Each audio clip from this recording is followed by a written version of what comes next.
quelque chose d'inaccompli hier. C'est vrai, l'Afrique change et elle n'est mariée à personne, disait le ministre Diop, il a raison. Je pense que l'Europe a un grand défaut, et je parle avec Stefano, qui est un grand Européen, qui a travaillé à l'Union européenne pendant plus de 30 ans, et nous n'avons pas réussi à transformer les cultures néo-post-coloniales en une culture de l'Afrique qui soit européenne, véritablement, en abandonnant les premières, avec nos partenaires. Ça, c'est un premier défaut. Et deuxième défaut, je dirais avec une boutade, on a pensé que l'Afrique, c'était, surtout dans les années 90, c'était une vieille femme qu'on pouvait laisser à la maison et nous aller faire autre chose. Et puis sont arrivés les Chinois, et grâce aux Chinois, il y a eu une course à l'Afrique. Moi, je dis toujours, vivement la Chine, parce que la Chine, en les années 2000, a investi 200 milliards jusqu'à aujourd'hui, nous savons, et beaucoup plus, en Afrique. Elle a créé des problèmes, bien sûr, ce n'est pas des anges, c'est des hommes comme tout le monde, mais a remis l'Afrique au centre, parce que les Occidentaux et les Européens étaient partis. Ça, c'est deux fautes, selon moi, importantes qu'il faut toujours nous dire.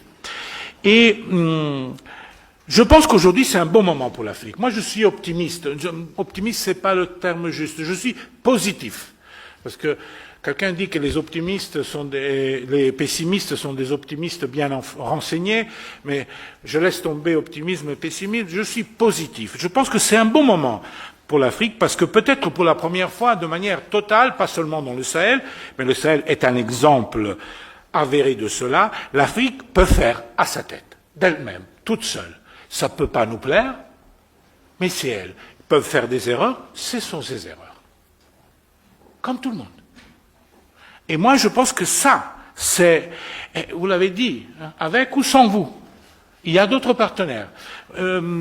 Pour que vous ne soyez pas trop gâtés, moi je fais l'exemple toujours de la République centrafricaine.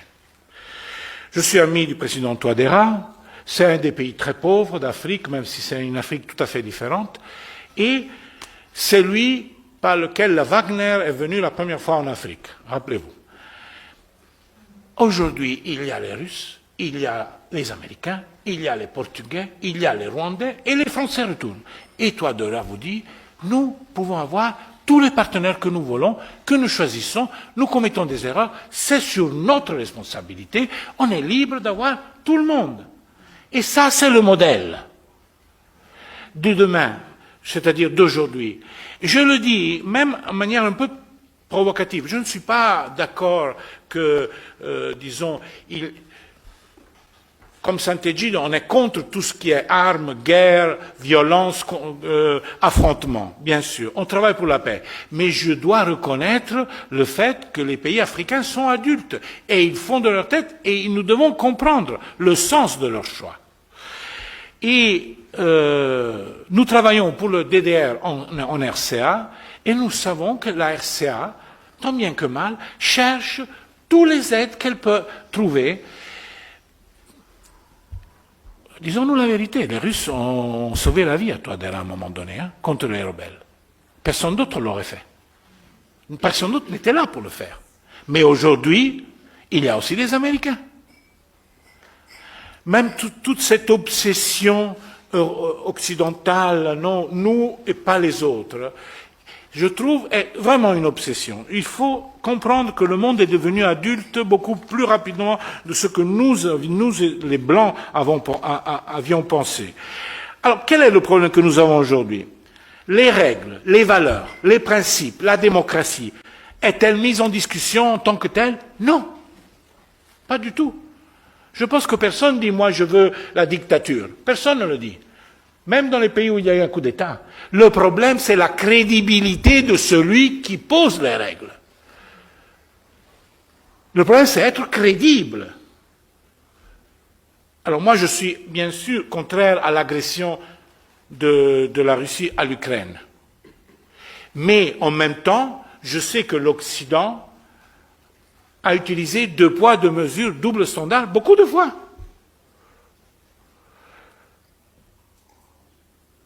Jésus a dit, qui est le coupable, qui n'a pas de péché, jette la première pierre. Ici, personne ne peut jeter la première pierre. Personne est sans faute. Et en ce sens, l'Afrique fait son chemin.